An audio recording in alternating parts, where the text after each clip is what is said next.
why you may have phobias. Welcome to the New Spirit Radio Show by the Society of Novus Spiritus, founded by world-renowned spiritual teacher Sylvia Browne. At least I didn't say we're on Sunday. Today's date should be April 16 of 2025. Coming to you live from California, both NorCal and SoCal, are your hosts Reverend Tom Bigley and Reverend Catherine Taylor, playing audio segments we call Messages from Spirit. Why? Helping you answer the fundamental question: what are we here for? These trance segments are recorded. These segments are recorded trance sessions from Francine, Sylvia's spirit guide. So for new people, Sylvia was a full trance medium, which means Sylvia contracted to let her and Francine's essences exchange places in Sylvia's body. And we think of our bodies being similar to a car. One driver gets out and another driver gets in. And this allowed Francine to share spiritual knowledge with us directly from the other side. On occasion, another master teacher and healer, a guide named Rahim, would exchange with Sylvia and present us with spiritual information as well. Francine and Rahim share directly from sources like the Akashic Records, Mother and Father God, our spirit guides, Christ, and many others. And meanwhile, during trance, Sylvia would sit on a nice bench in a rose garden on the other side. And here are our hosts, Reverend Catherine Taylor and Reverend Tom Bigley. Hello, how's it going? Hey, we made it. Man, look how close we were to 6 o'clock. This is an improvement on, well, several factors. Well, anyway, glad you all made it. Glad to see new people, regardless of when you're watching this. Absolutely. I do want to start out for new people wondering why the heck there's so much content in here. Well, not why, it's the fact that there is so much content. I'm going to go through an agenda real quick. First, we have, I'll talk about some announcements. Then, how did you use Novus Spiritus philosophy? That's a fun one where we share what we've been doing. And if you're familiar with it, now's a good time to start posting in the comments so we can share those. Then we get into special prayer moment, a special prayers and a moment of silence. That's followed by trance segments. Then there's a meditation by Sylvia. I'll talk about some closing notes. And then later there's a special prayer ceremony called a novena. I'll talk about that more when we get there. That's followed by appreciation, and we conclude with a prayer by Sylvia. Also, if you're there at the end, you can whatever comments you write about, post them in the comments, and we'll see if we can get those showing on the video on the bottom. Oh, here we go. Now it's time to light a candle, and wherever you are, if it's appropriate for your location, light a candle. Well, is it? There we go.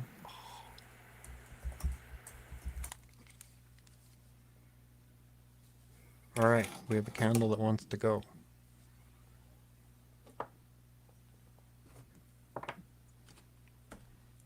And if all else fails, use the little flickery things. Those are always fun too. Announcements. Welcome to all the new subscribers and followers. Hey, are you getting any benefits from this content?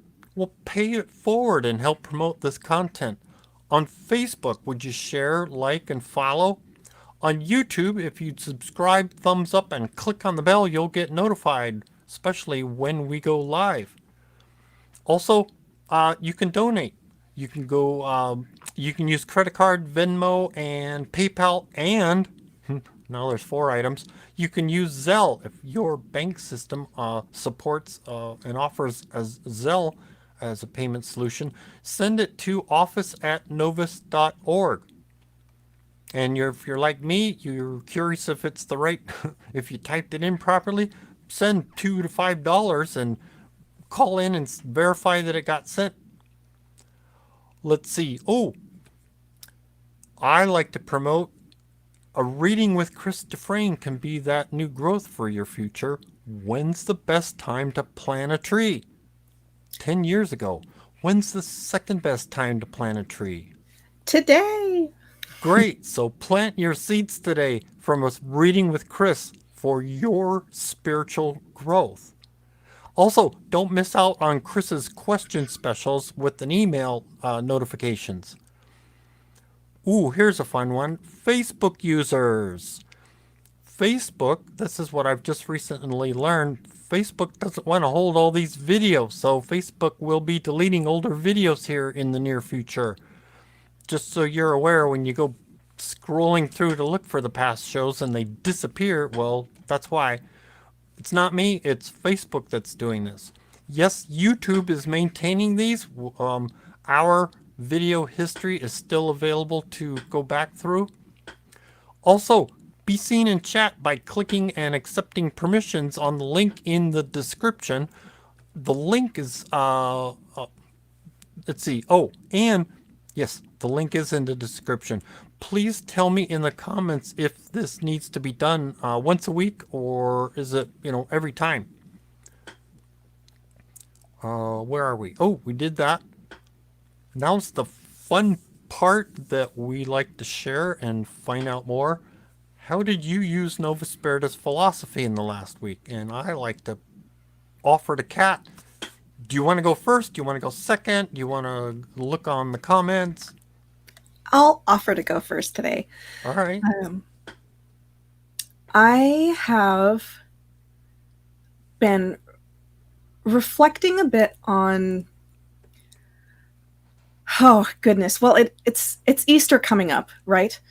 And happy Easter in advance. And so I've been reflecting a lot on something that we heard a while ago that is going to be briefly mentioned, ever so briefly mentioned today, called the level of the Lord.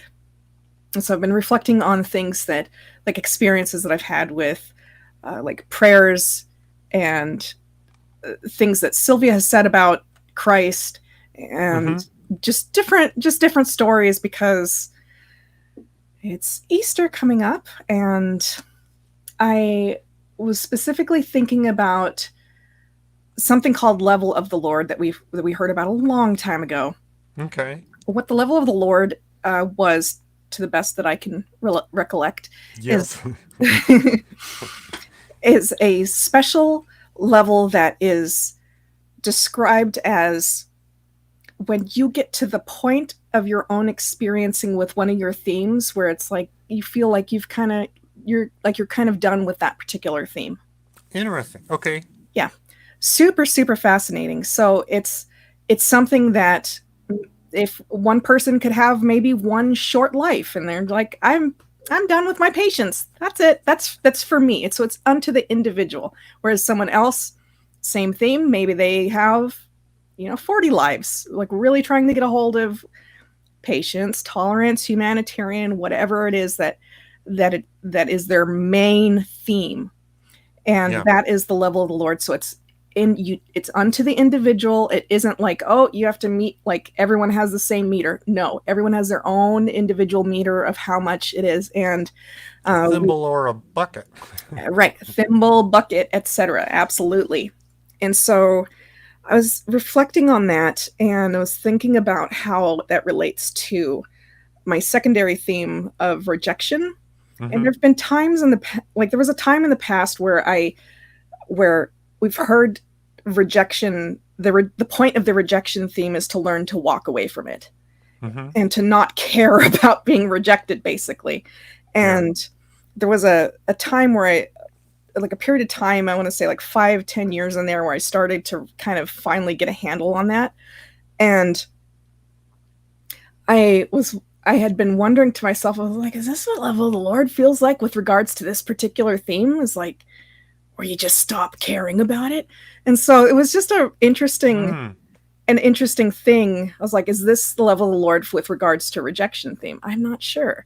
I wish that we had a guide here that we could, pick the brain of. But that being said, I've still encountered moments where I'm like, oh, you know what? I can kind of recognize like the very, very beginning patterns of caring about what someone else is thinking in a way that's not helpful. And so there's like all this refinement, but it felt like with the rejection theme, it felt like there was all this huge tumultuous big feelings, and then something happened and it all just sort of fell off and leveled out, and I was like, I feel like a normal person now. Because that's what everyone goes through, where they're just kind of calm, cool, and collected about it.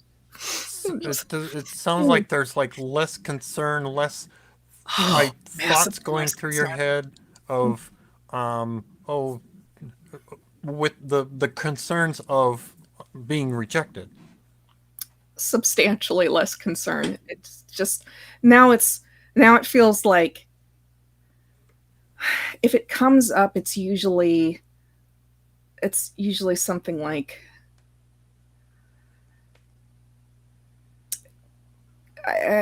maybe a reminder to myself of, oh, that person's on their own path and I don't need to worry about that, and I can just bless them and hope the best for them. And but it's so much. It used to take me like sometimes months, years to like get over a rejection. It was awful. But now it's just not that. It's absolutely not that, and it feels very strong. And so now I don't think I'm at the level of the Lord with regards to rejection, but I don't know if there's like, I don't know. I just wish there was a guide to talk about, but that's what I was thinking about, because I'm such a stronger person now. And I'm just vehement about to other people's like, do not care what that person thinks of you. Do not do that. Like, that person has nothing to do with you. I'm so fast to jump on that now with other people, and I'm glad to be of service to whoever is around me as a result of this experience. So, yeah. Well, funny you should mention. I wish there was a guide around. Well, who's your guide? Yes. Who's your spirit guide? And be okay. That wasn't a good sign. Anyway, sorry, I had a notice pop up here. I'm like, ooh, what? Anyway, poke at your guide and say, okay, help me understand the points. Help me see. Make me aware. It's right along the lines of, I don't believe in coincidences, and the two of us at our house have been, our attention's been drawn to the clocks at trinities and duplicate numbers a lot. You know, you turn and you look, oh, I happen to glance at the clock and it happens to be 12:12. Those kind of things. So ask your guide in that, what's the right word?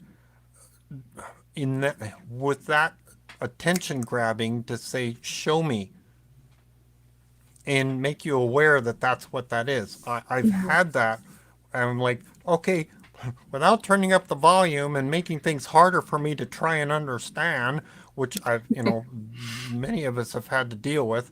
When you don't learn lessons, they turn up the volume to see if maybe you get it, or increase the harshness of it. Where was I? Almost lost my train of thought. Ask your guide, to point things out, make you aware of it. If they have to tap on your shoulder, pull on your hair, or something, to see if that can help guide you. Give you that clue that you're. It sounds like you're asking for.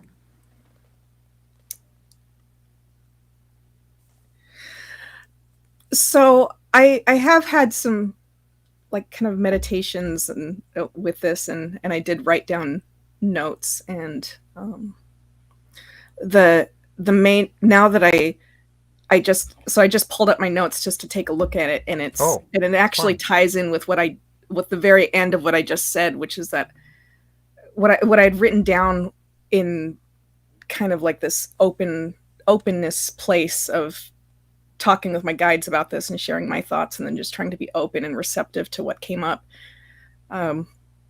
is like after you get a handle on a theme, that's the opportunity. Like the level next to that is just helping others with that similar issue. And so I was thinking about how I had just described saying like, I'm so quick to point that out when I see it with somebody else. Like I just jump on it. It's like, Yeah. do not care what that person thinks. They have no bearing on what you're doing. So yeah, no, it's Cool. very good. So that's what I had with Novus recently, and I'm just thinking a lot about Jesus. And what about you, Tom? What did you use of Novus philosophy this week? Well, I hope my notes recall the idea, because I'm like, my notes say the law of attraction, whatever thou lovest, lovest thou. So that's one of our tenets. Whatever thou lovest, lovest thou. Oh, and how were you raised? Oh, the formative years can be a core of your thinking. Like, am I on track? Am I thinking positive? What is the lesson? What am I not seeing? Oh, yeah, now I think I got it. Maybe you got it before I did. You know, the starting here, the law of attraction. What, how you think is what you attract.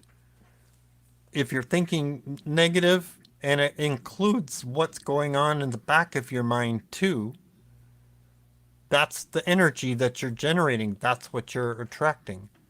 And one of our goals, yes, one, quiet the mind, and two, when you've got thoughts going on, yeah, there's a common, what's the right word? Well, thinking positive, Mm-hmm. being grateful. That's another form of, keeping a Gratitude, positive absolutely, mindset. So, absolutely. and I guess I was trying to combine the law of attraction, whatever thou lovest, lovest thou, and be thinking of, oh, and because for myself, thinking of, well, okay, um, um, what are my insecurities? And, I have had to think back on my formative years, mostly because, the formative years kind of creates that core of your thinking, how you think of the world, how you think of the world thinks of you. Uh, and yes, we hear Francine talk to us about when we are asking, am I on track? Well, 95% of the time, yes. And I need to remind myself, am I thinking positive? And what's the lesson? What, the other one was, what am I not seeing? That one comes to mind because occasionally I catch myself wondering, what are other people seeing? Why do people have that opinion? What am I not getting? What have I, been closed off to, as it were?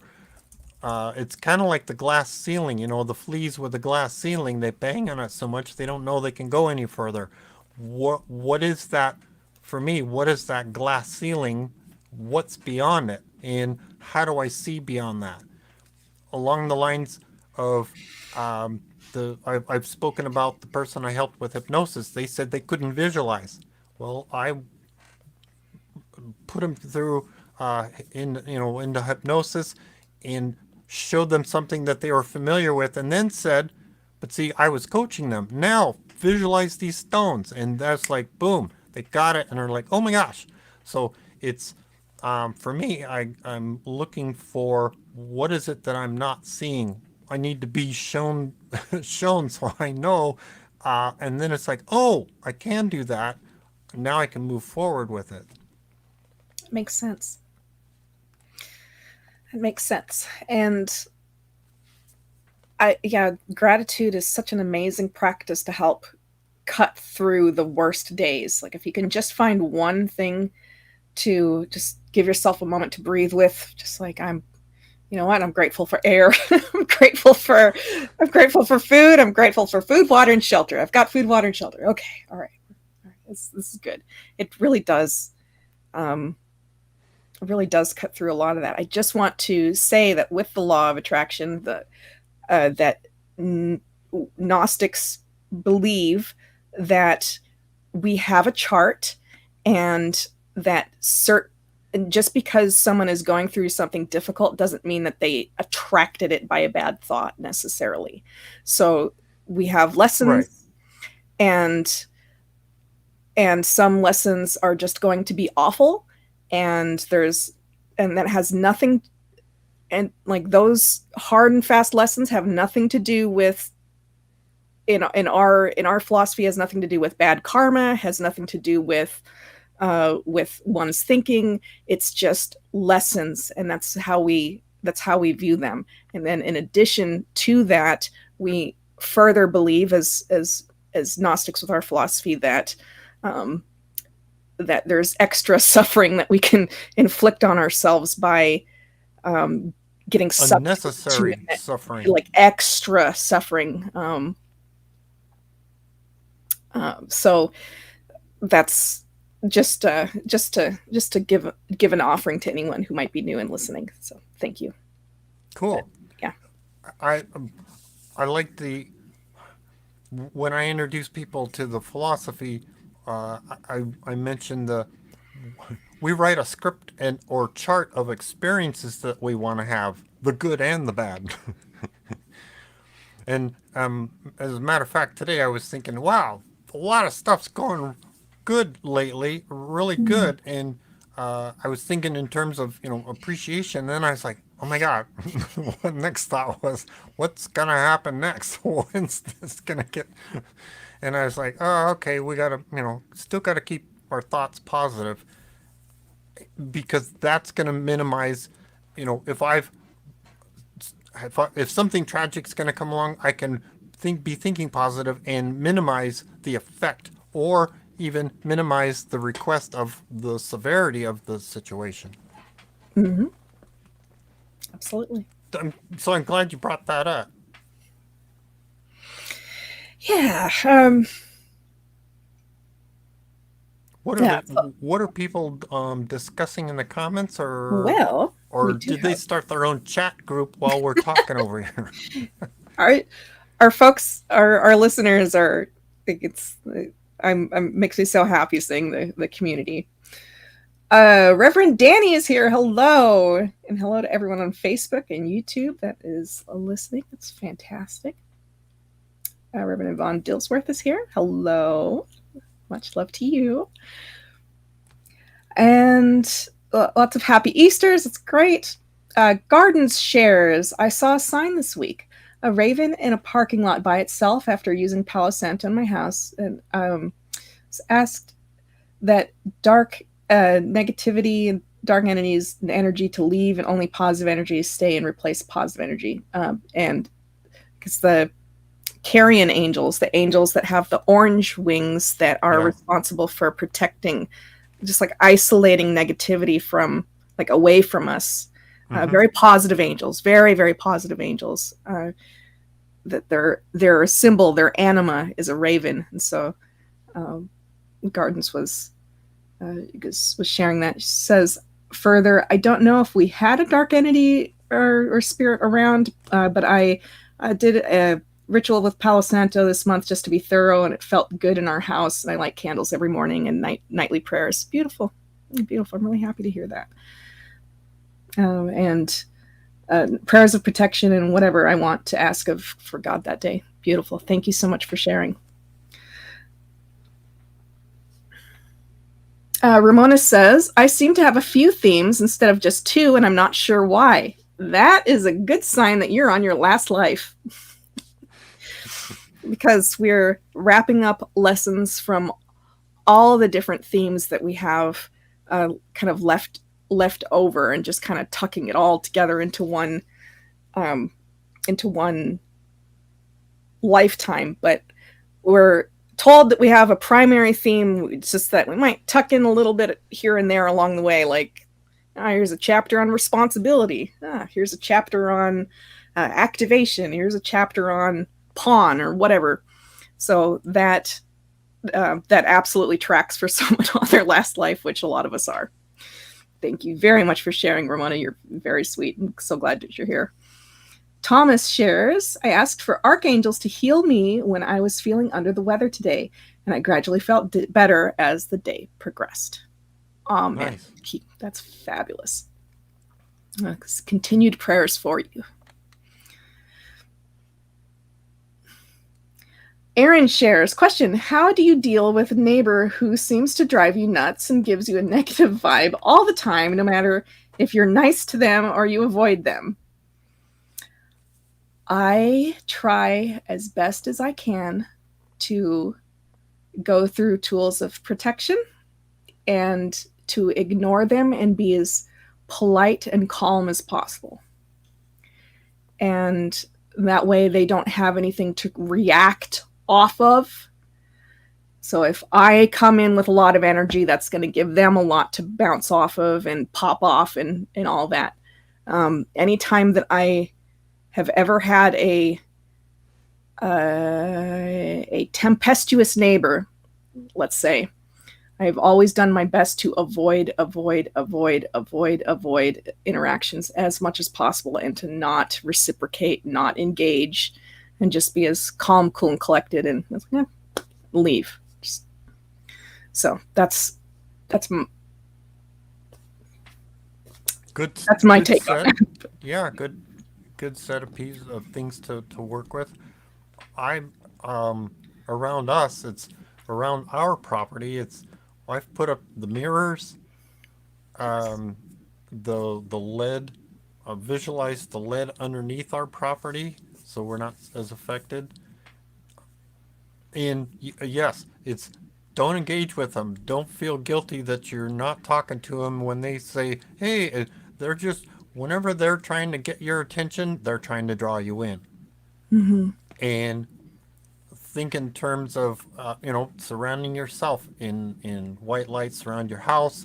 Put the mirrors up all around so that it's they can't see the energy inside. They just see themselves, which can be a deterrent, as it were.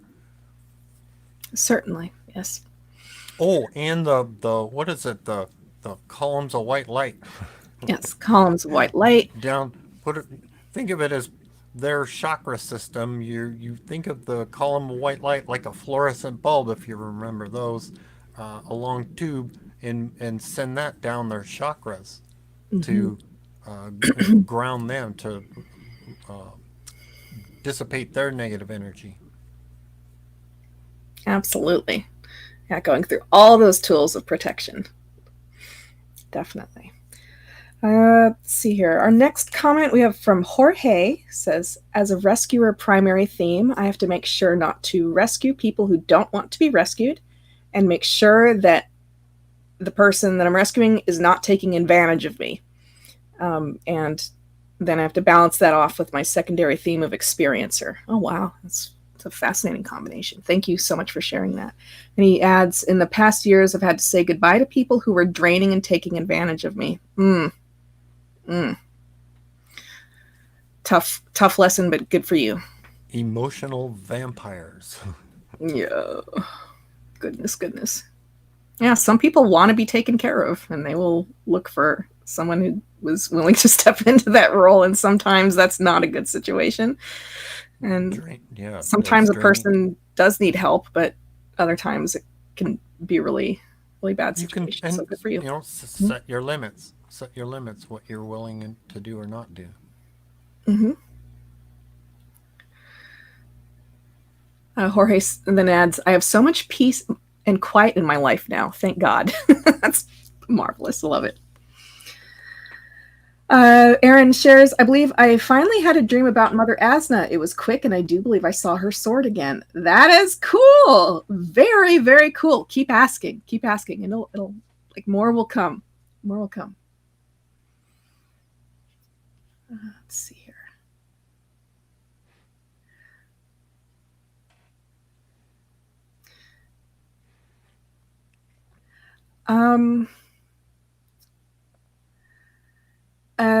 Another question, as a mystical traveler, don't we have all sorts of things coming after us? We can. We can. The tests can be more intense, but we also have more available to us to fight back and neutralize So we've got more there. So just because more is coming at you doesn't mean you're not tooled to respond to it. So I hope that makes sense. As our spirituality rises, so does the negativity to meet us. Negativity rises, we surpass. Yeah. Yeah. All right. Thank you, everyone, for your comments. Oh, we've got one more question. This is a really good question from Ramona. She says, Tom, I've always wanted to ask, what was it like to be at Sylvia's church? Well,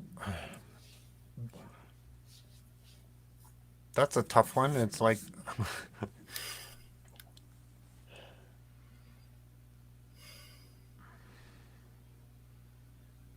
I'm not sure how to answer that, because I'm not sure if you're specifying when she was there or just being at Sylvia's church. That we offered services on a regular basis. Well, locally here where I am, we used to. Currently, the current location that's offering Sunday services on a regular basis in person is in Las Vegas at this time. What's it like? Well, community. Mm-hmm. And a place to... I know people would come on a regular basis and get a sense of, relaxation. I personally didn't get a huge shift because I'm coming in to do something and help people. So I wasn't so I'm not so focused on me and what I'm gaining from the situation. So it's a challenge. I don't know that I could answer it properly because it wasn't, a big special thing. There was no euphoric, angels blessing us all the way in. Well, yeah, they do, but it wasn't about me. It's about, making the service possible. Many people did come in and felt the salve and the shift in their energy, as it were. People would come in and ask for a hands-on healing. Many people came in and felt very blessed when we did the baptism. Thank you. The baptism ceremonies. In person, we'd offer those. So each person came in with something, a unique, something specific to them, a need, a want, or desire, as it were. Yet many people would walk away, would leave having felt refreshed, spiritually refreshed. That's the best I can answer, as it were. I hope that fills in. Think in terms of who was the person that just had the dream of being in Asna's presence. What was that energy that you came away with? Do you keep reminding yourself of that as you go through your day? That's the kind of thing that's possible. I mean, another fun thing that came to mind before I became a minister, I attended the after service meditation class, and I used to get this wonderful effect of after the meditation, I'm like, oh my God, I feel so much better now. And over months or several years, it'd be like, oh, why don't I feel such a big change anymore after the meditations? Well, I learned that I used to come in with energy, anxiety, mind-nattering energy level like this, and after the meditation, I'd be like this. But after several years of participating, learning, and understanding what was this whole philosophy all about, I wasn't coming in like this, I was coming in like this. And so the meditation had what seemed like a less effect because I wasn't way out here. I wasn't way up here with all this mind matter and negativity and so on. I'm down here now. So it's a smaller adjustment. That's one of the things as that I recall, significant that I recall from being, prior to ministry, being a parishioner. Thank you so much. That's fascinating to hear your experience with it, and it's um, just I know speaking for myself, I find it very moving to hear about that time period, especially just the stamp that Sylvia left and the healing that she facilitated, even just having a church, even if like not even mention being in her presence, like still that outward facilitation of positivity is just really moving. So I would just want to say thank you so much for sharing. I can share, please. What I mean, right along those points. What's it like having Sylvia at church? Well, watch the videos and visualize that you're in a small space that I encourage. You'll get an idea. When she was there, yeah, people flocked in because she had a lot of fun stuff to talk about, interesting things to talk about, and ideas and different ways to think, as it were, helping us in many different ways. The church service itself, to me personally, was the same as we would provide when she wasn't there. It's you get the same community, the same energy. When she was there, yeah, she's was a very good presenter, um, Charismatic. yeah, lecturer. So to get a sense of what she brought to the Sunday service, go listen to the recordings I post on Sundays. Thank you. I'm mindful of the time. I'll say 30 seconds of my own experience, because I lived in the Campbell area too, for years, and went to therapy school there and was attended church. Um, when I first started going to church, I had a lovely sense of like, oh, this is really like there's a lot of positivity here, and it felt light. The air felt light. It felt just like there was a buoyancy. And then after I had done a lot of personal work on myself, I want to say maybe like 5, 6 years later, when I would come into church, I was a lot more sensitive for me personally. So I actually had like a much larger feel of, oh, the vibration in this room is very, very intense for me. And so even going, like the first time I visited the office, not the church, the office, which was just like a little thing that Bob was operating on, or whatever. I assume Bob, but just walking into this space, it was so intense. I almost passed out. It was so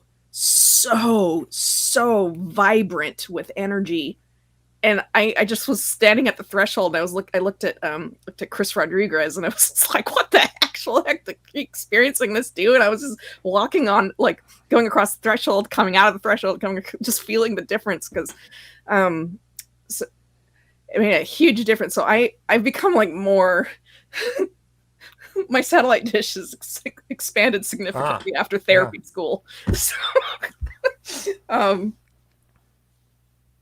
no, just nothing like it. Nothing like it. And anytime that anyone gets a chance to go to a like a Gnostic meetup, a Novus church, please take advantage of it and just enjoy how it feels, because it's unique. It's one of a kind. Cool. Cool. Fun question.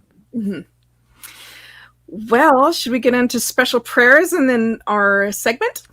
Jeez, we're almost out of time here. No, appreciate the question. It's just yeah, we have a fun tendency to like expand on things, and the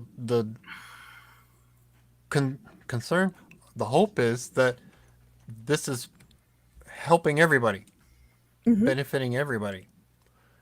Now we can pay it forward. Now it's time for special prayers. I do encourage, think of something, a concern for someone or a situation. start thinking about what that solution might be. How would it be what the resolution would be, how to solve the issue, and we're going to ask for the archetypes, Mother God, the archetypes, archangels, and even our spirit guides to get involved. And I want you to visualize the outcome. So let's take a moment of silence, and we're going to ask for all those involved to get that energy out, get involved, make an adjustment, do something. We're the ones that got to make the prayers, ask the question. So let's do a moment of silence.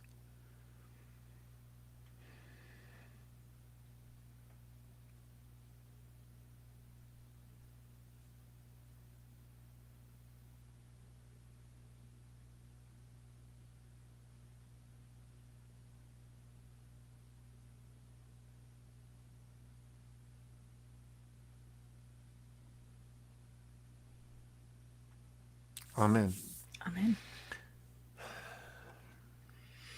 Also, if you want to do something private besides, publicly posting your prayer request, go to the website and put it on the prayer chain. Those are private. Also, if you be the prayer, if you see a need, fill it. Amen. New Spirit Radio is to share, promote, Society of No. What? I think we're just about ready for our segment. Yeah, we are. I'm reading these notes here. I'm like, these don't make sense. Probably because I haven't read them in a while. I skip over those. Anyway, what's next? Well, and if you are streaming challenged, we do have a conference call number you're welcome to call in on.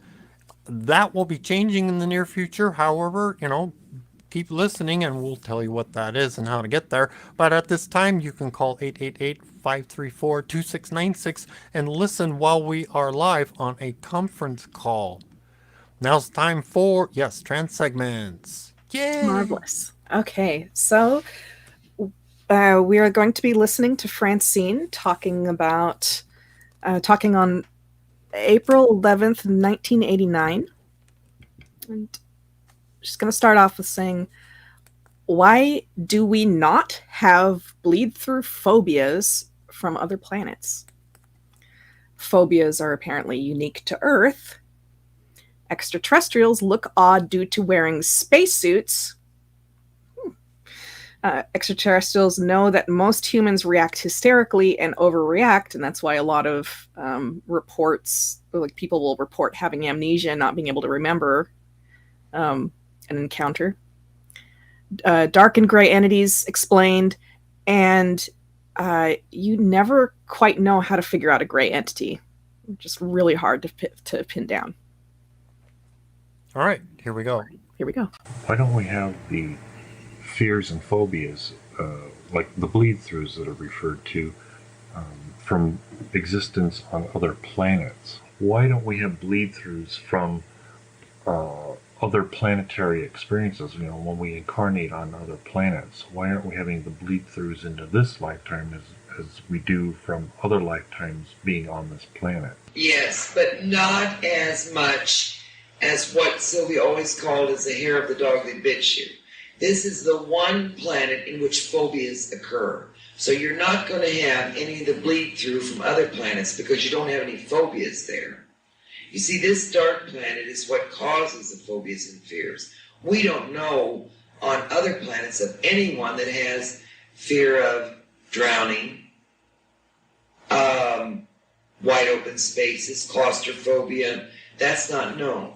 So if there's any bleed through that's going to happen, it will happen here.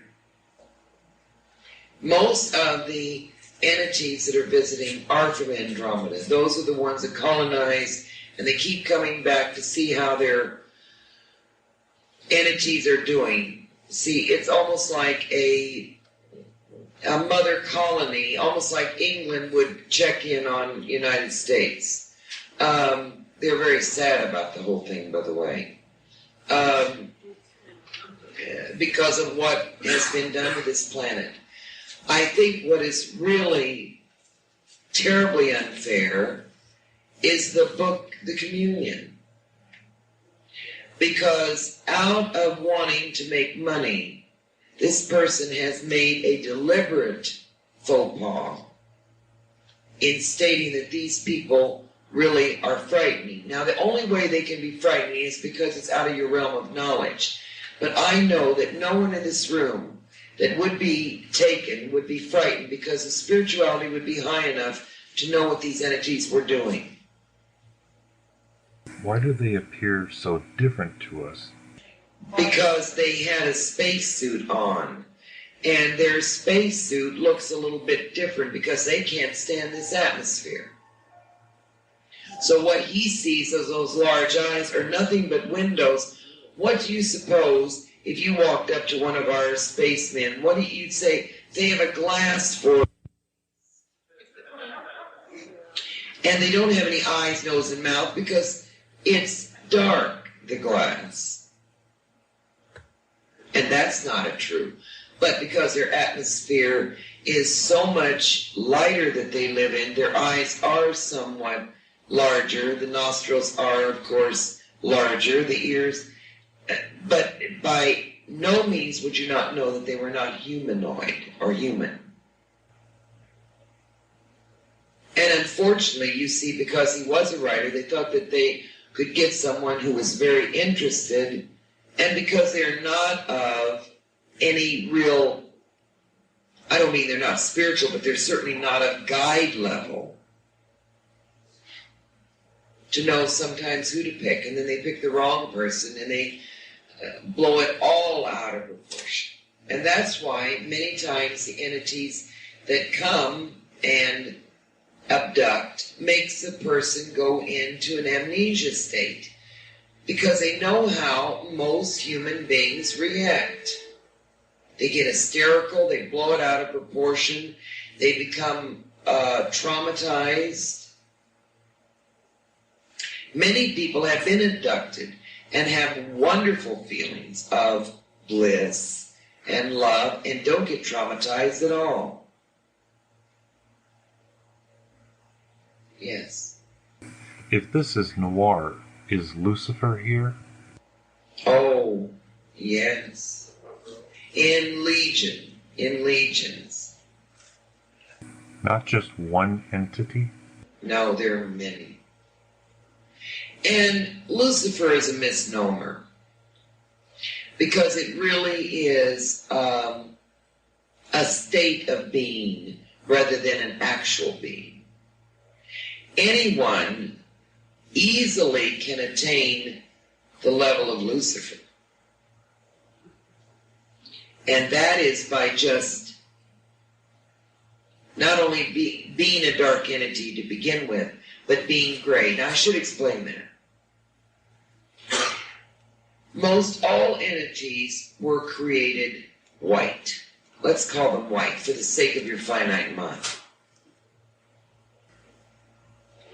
Some entities have the disposition to be gray, which means they can turn either one way or the other.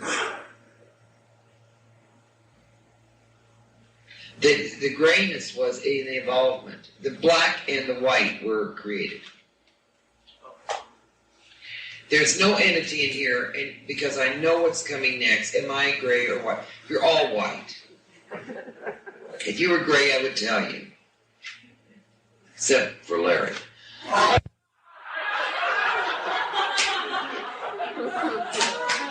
are you picking on, John?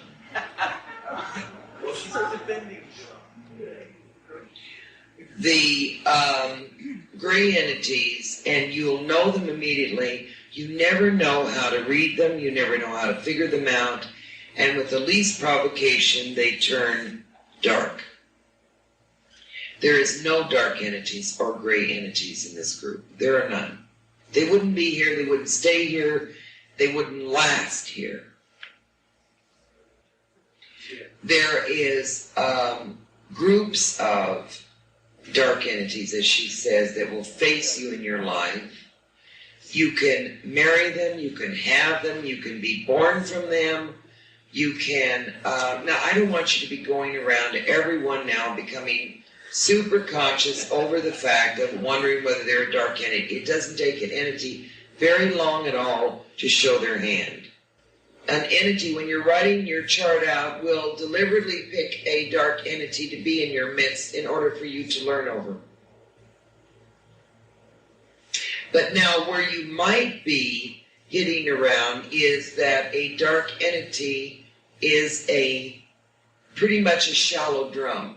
She asked a very pertinent question, is there such a thing as Lucifer? Because they are guarded and driven by a dark force. And these entities seem to be almost total sociopathic borderline people. They don't seem to have any consciousness within themselves. They are totally sent towards destruction. Yes. Do you feel like drugs are allowing them to come in to what might otherwise be the only way person? Absolutely. Absolutely. Drugs are the dark force's friend. And anything that puts this soul out of line or makes, doesn't mean that you are in a state of possession, but makes it possible for you to be attacked by these dark forces, is tremendous amounts of alcohol, drugs, because it leaves you open. I don't mean that you can't have a sociable. Do you know on our side that we have actual parties in which we do have a clicking of wine glasses and drinking of wine? Yes.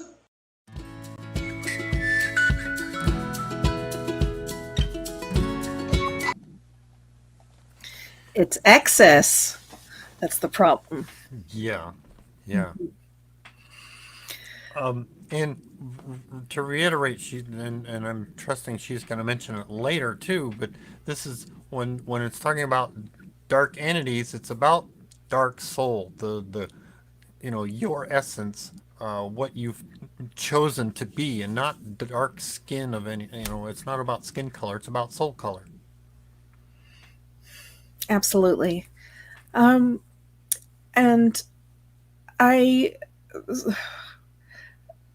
Yvonne Gibson over on YouTube says she's going through one of the worst times in her life, and I just want to invite everyone to say a prayer for her, and just to be as surrounded and comforted with angels and light as possible. And just know, please, Yvonne, know that we're thinking about you, and please let us know how you're doing. Just glad to see you. Glad to see you today. We were thinking about you this week.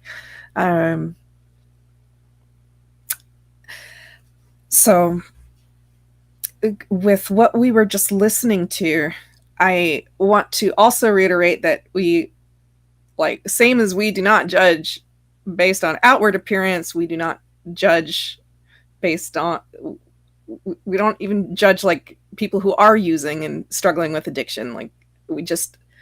It's not, so she's not saying that using drugs makes you possessed or using drugs makes you dark. That's not what she was saying. She's saying it takes away your protection, your natural protection against, oh, that was an illogical thought. I wouldn't do that. When the bright ideas that we have sometimes that are obviously stupid that we wouldn't do, oh, go get in a fight with that person over there. We're not going to do that. But when you are inebriated, super, super inebriated, it's a free for all. And how many times have we seen people talk about saying yeah, my loved one just turned into a different person, or they're I didn't recognize myself. I'm really, really scared. What does this mean? Does it mean that I'm a bad person? I don't think I'm a bad person, but oh my gosh, look at all the stuff that I did when I was drunk or whatever.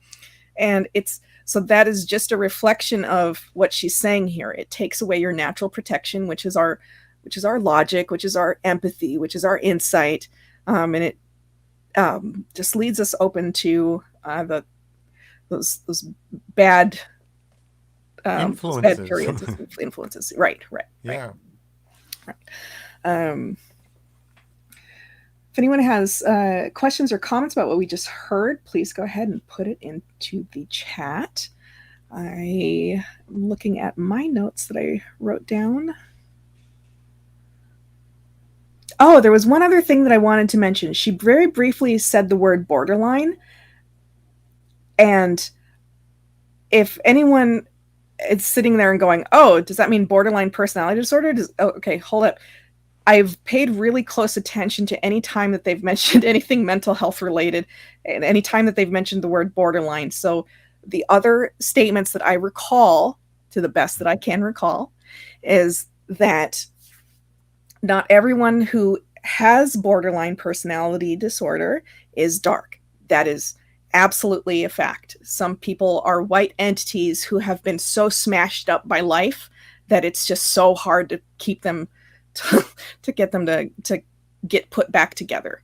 That can happen with borderline personality disorder. It can happen to a very, very good person who just has been really, really smashed up by life. And it's very, very sad. And we give that person tons of TLC. Now, so just think of it as being a big umbrella. That's one group underneath the umbrella.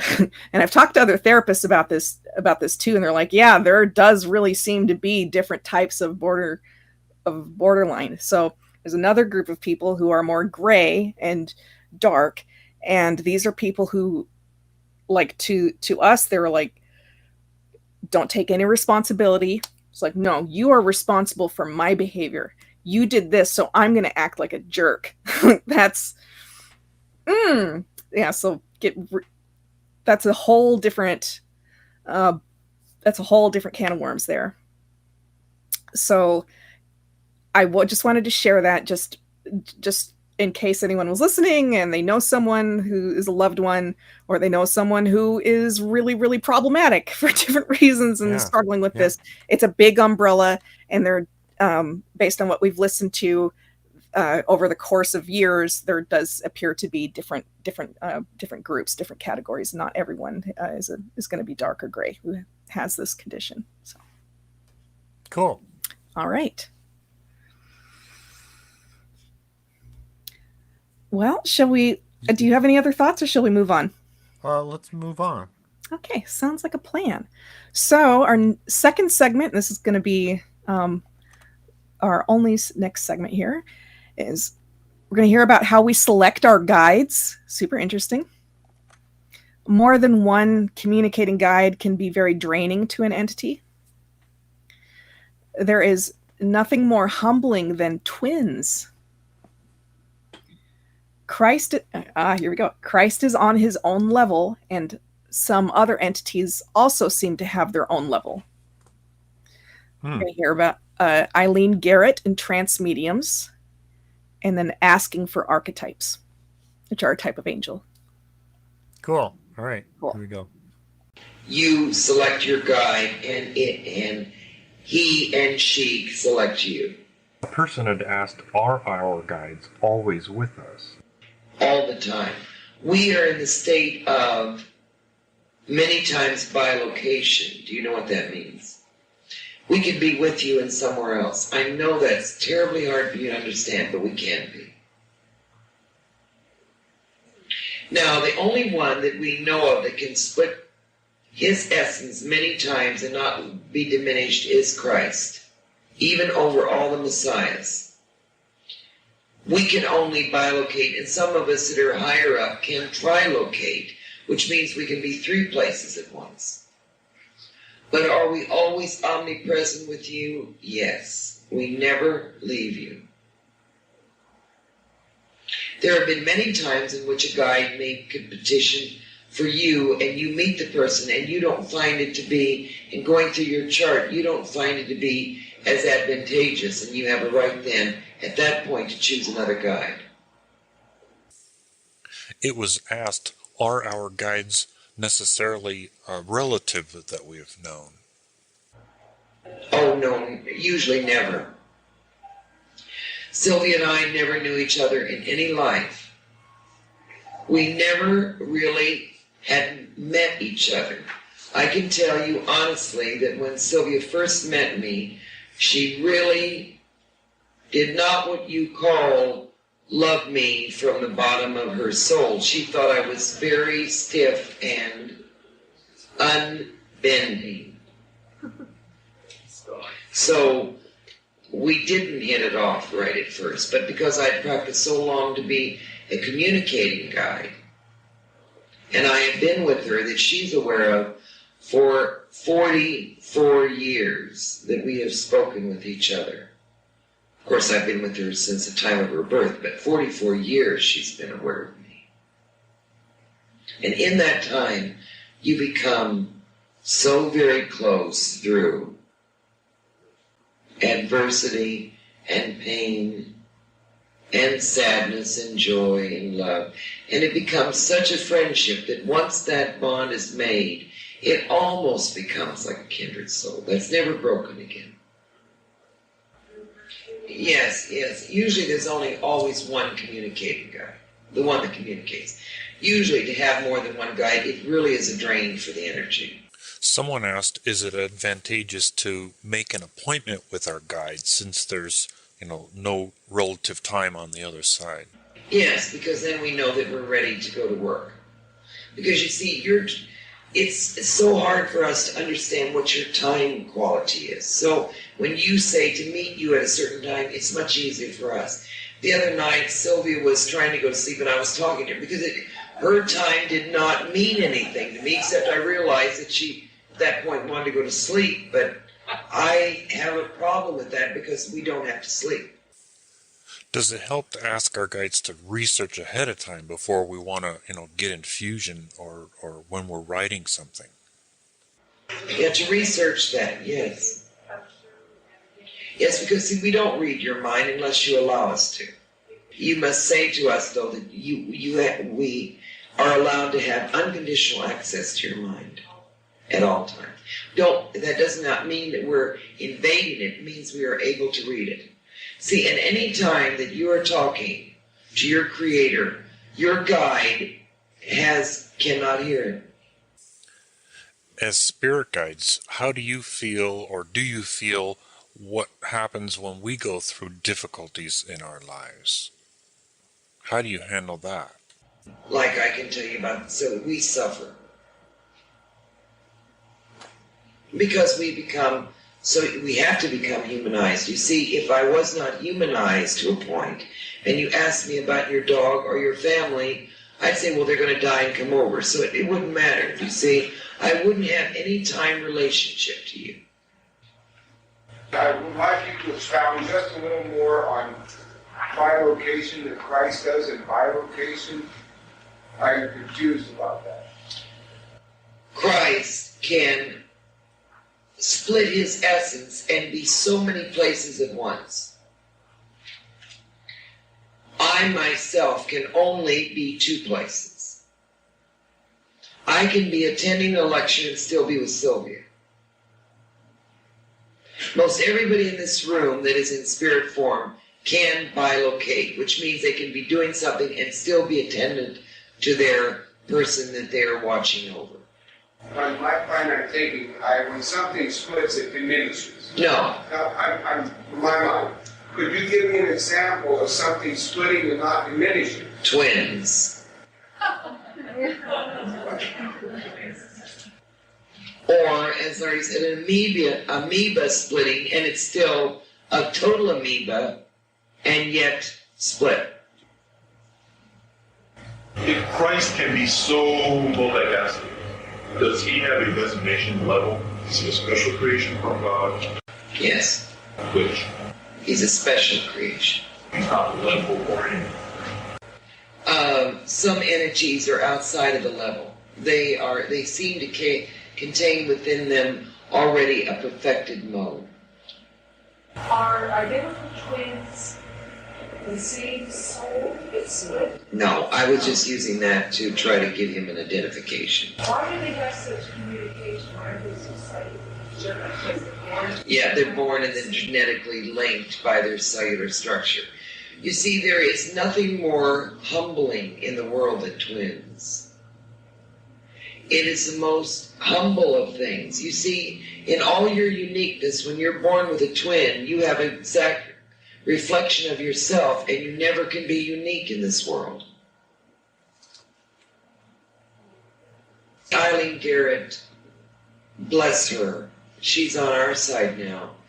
let all entities that wanted to come in, and it just wrecked your health. The physiological makeup of a person in life, it really, if the guide is not, because the communicating guide is on the same level and can utilize the voice box, the speech patterns, the eye movements, everything of the entity, whereas another energy force coming in wreaks havoc with the entity.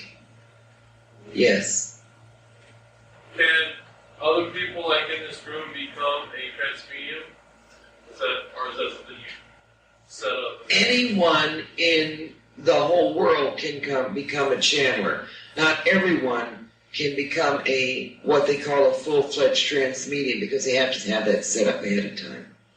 But to be able to channel, to be able to write messages, oh yes. How about to have another entity come in as just a full trance mediumship? Yes. Thank you. When a few minutes ago you said that when we talk to our creator, our mind cannot hear. Can you explain that? It's a privacy act. That means that, and we actually see this happen, a cloud mist descends over you, which means that God, and this is the most beautiful part about it, we always call it God's ear has now come down. And it envelops you, and we stand back with our head bowed while you communicate with your Creator. And when you do pray, every time this beautiful, shiny rainbow cloud comes down. Yes. So our communicating guide is like our nature guide, but we have other... Oh, you at any time can have 3, 4, 5 guides, plus archetypes, plus, as she said on the couch over here, loved ones that come around. Is there any special other area that other guides cover? Archetypes always are protection. And every day you should ask for your archetypes to surround you. The archetypes love to, but they're very unobtrusive guides.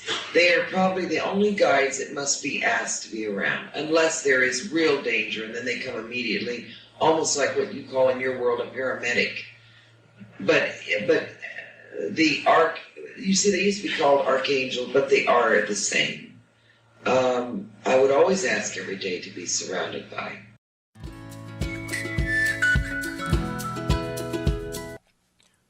General rule of protection. I got you. Thank you. General rule of protection. Part of. Now I'm thinking about it. What you should do every day. Am I doing it? No. I see myself reminding that even this morning I got up, I shaved, brushed my teeth, and I totally forgot to put on, ask for the white light. Yet somewhere throughout the day I'll remind myself, oh my God, why am I so drained? Well, I ran out of the house naked, spiritually naked. So it's things we gotta learn to remind ourselves of. Yep. Proactively asking and not feeling shy about it. There's no reason to feel shy about asking for additional support. Absolutely. 2 things. And I'll see if I can get through these. I was noticing, why are the questions, when you hear the predominant question, kind of slowed and slurred? Well, that's me, but I wasn't drunk when I was asking questions. It turned out it's a recording issue, a technical issue. These are the recordings from when I originally started learning how to do this editing, and I made some adjustments in hopes of helping Francine sound better, but then I noticed, oh, my voice sounds horrible. So anyway, it's a technical thing. Secondly, it's a reminder. I distinctly recall this session, Francine talking about having our spirit guides listen to our thoughts, giving them permission to read our mind, and the benefits of it, which are, it's like, think of, your guide trying to help you and they can't read your mind. Well, think of it as you're a parent trying to help your child and they're yelling and screaming, oh my God, it's so, and you're like, what's horrible? How's it going? What can I do? What do you want? Think of it in that fashion. If you could read your child's mind, yes, it should be a lot easier to help guide their ideas, guide their thoughts, guide their, give them a sense of, I can do this. Absolutely. Cool. Any comments? Yeah, we've got a couple comments. Gibson asks, are you wearing new glasses, Kat? No, I'm not. But thank you. Gardens requests prayers for her dad. Lots of prayers for Yvonne. Prayer request for Aaron's friend Chantel. And then additionally,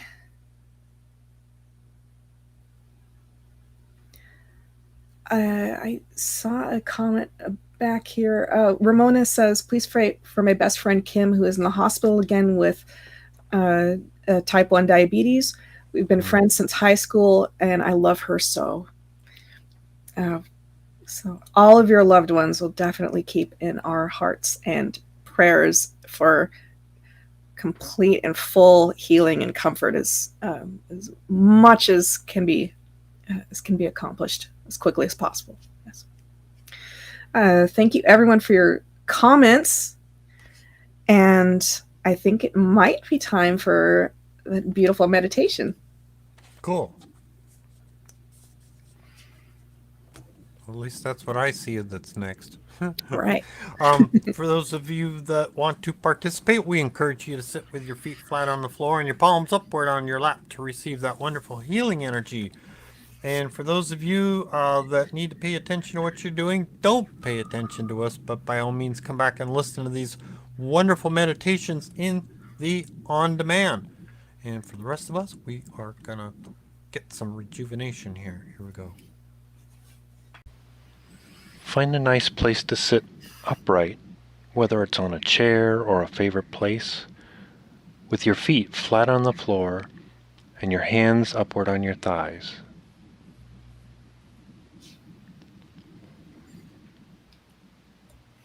Now, take 3 deep breaths to start relaxing the mind and body.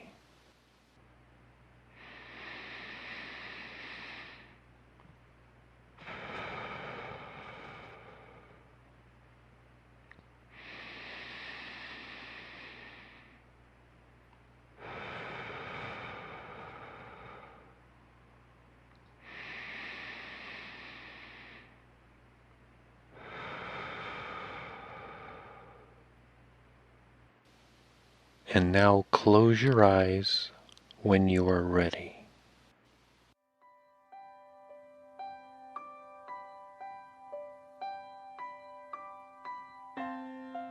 The Silver Star. I want you to close your eyes, take a deep breath, and see a dark and velvety sky. As you relax, begin to feel all your cares, worries, tensions, heartaches, and disappointments fading away. Rather than feeling cold and forbidding, the perfectly black sky feels warm and comforting around you. Almost as if you were seated on a brilliant purple throne. As you sit and look at the beautiful sky, suddenly a tiny bright dot appears. This glowing silvery blue light begins to come towards you. As it approaches, you can almost feel its power breathed into you as energy. And more important, more than ever before, you experience intellectual acuity, manifested by piercing splinters of this gigantic star-like light. As this marvelous crystal-like star comes closer, you feel the emanation of the power of God coming right towards you, then passing through you. It leaves you with the love of Mother and Father God. The God force allows you to release all of your ills and pent-up feelings, especially those from past lives. You are being cleansed out of all doubt and all fear of any karmic experiences that you have not yet fulfilled. Let it sanctify you and make you whole. You came down to this world in reverence, to be a light in the darkness, and to proclaim God for the world to see. As the star recedes, you begin to sense the dawn approaching. The tiny streaks of orange and purple now streaking across the sky signify the dawning of Mother God and the balancing of sacred energy. A beautiful love, beneficent intercession, and unconditional love is now spreading toward you, born on the beautiful streaks of light, which are the fingers of Mother Asna. Breathe in the colors, the scent, and the light. This is a dawn and rebirth of your soul. God bless and keep you until I see you next.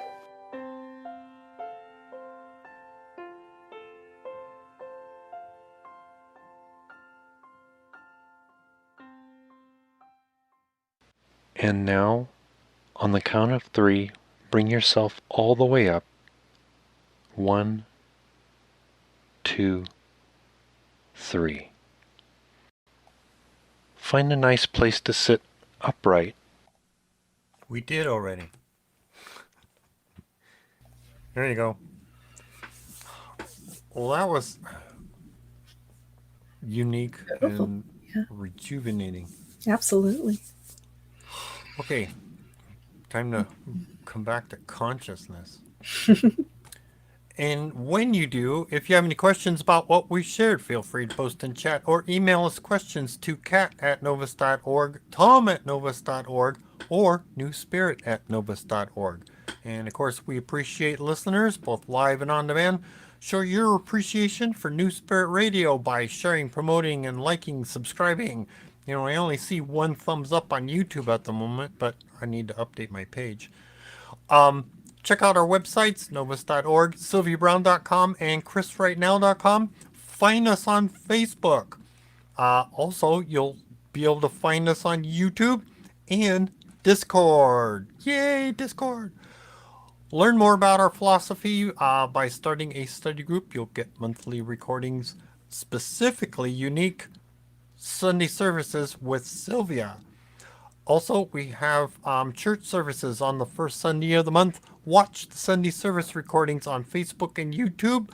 They are classics of Larry and Sylvia that are also unique as unto themselves. There are in-person or live stream Sunday services in Las Vegas, hosted by Reverend Alan Schloss and the other ministers.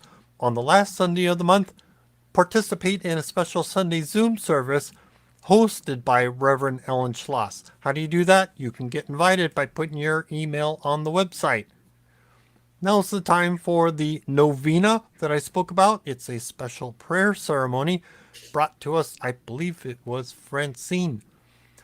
What we're going to do together, we're going to say a phrase together, and we're going to say that phrase 3 times. I'll lead us off and I'll walk us through it, and then we will ask a question. And we will do that 3 times. And I'll keep us organized on that. What I'd also like you to do is visualize that we're all in a large room and we're holding hands together, making this huge ring of people. Now, what is this? The phrase, I almost forgot to tell us what we're going to be saying here for the new people. The phrase is, I am God. I am part of God. I am God. All things are possible because I am God. So we'll say that 3 times together, and then I'll tell you what to ask for, and I will lead us. We're going to do that 3 times. So let's see. Did I cover everything? I think I did. Cool. All right, I'm going to lead us off here. Here we go. Visualize we're all holding hands. I am God. I am part of God. I am God. All things are possible because I am God. I am God. I am part of God. I am God. All things are possible because I am God. I am God. I am part of God. I am God. All things are possible because I am God. Now, ask for things for yourself.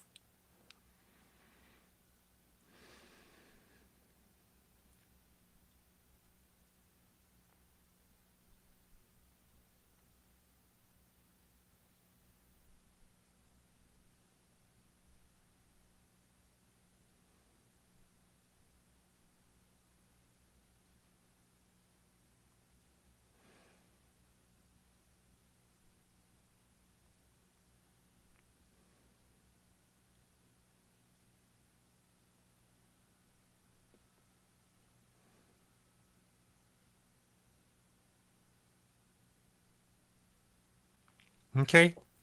Here's the second one. I am God. I am part of God. I am God. All things are possible because I am God.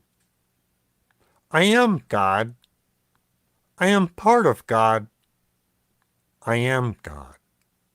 All things are possible because I am God. I am God. I am part of God. I am God.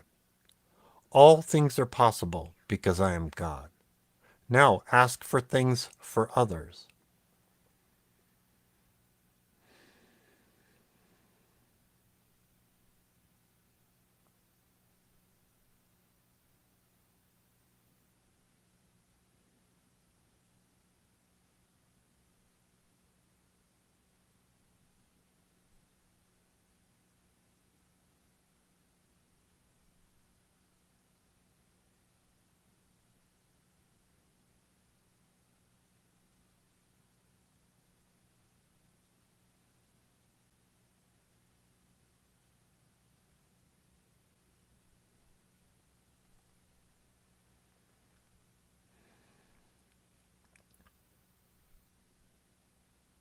Okay?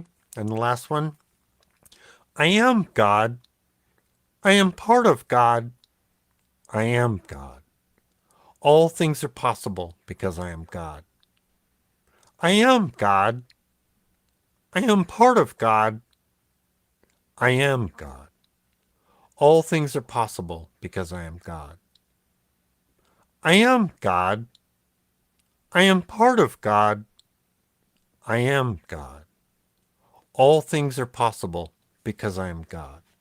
Now, picture our light going out like a beacon of light for others seeking this spiritual knowledge.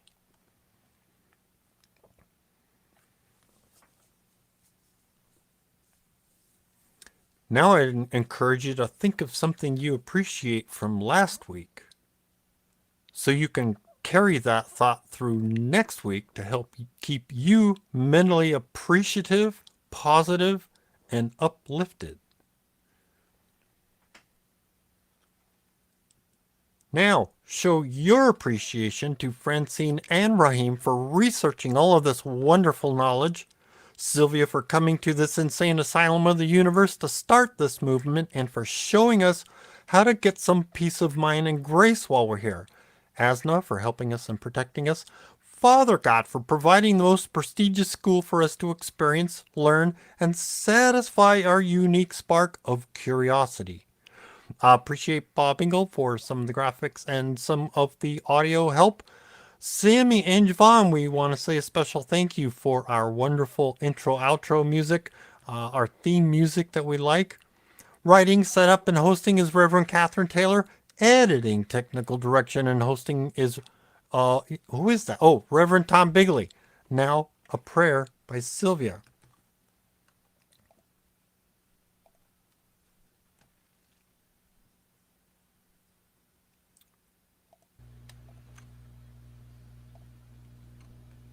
Cool. Here we go.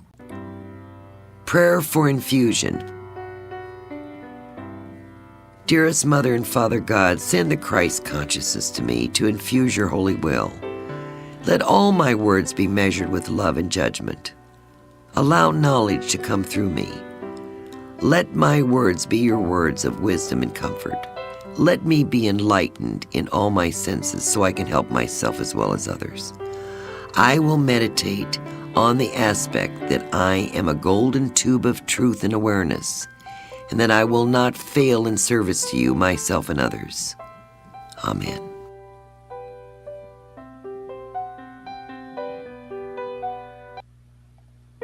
And Kat's going to tell us. Happy Easter, everybody. And know that Christ's message is the resurrection. It's the resurrection of knowledge, love, truth, and togetherness. So I am emotional in saying that, but love you very much, and we'll see you next week, and hopefully see you at Easter service. Good night. That through the years you've shed your tears for all the pain we bear. Oh, Asna, how we love you. Place no one above you. Always thinking of you. Bless your name. You are Mother God.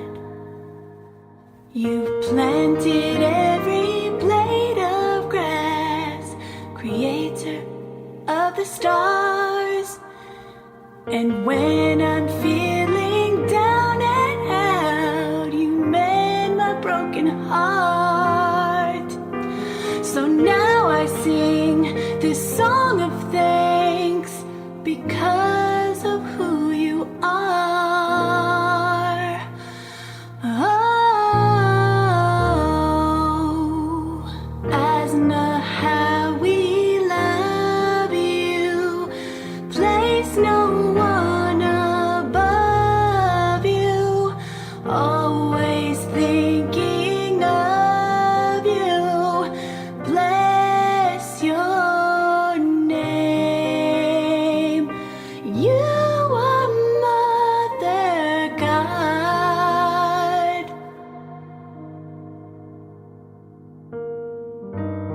You're more than a friend to me. You give me everything I need. In your peace you hold me tight. You are the bringer of the light. With no fear we boldly stand, because you hold this world in your hands. You are the truth, you are the hope and love we never knew. Oh, Asna,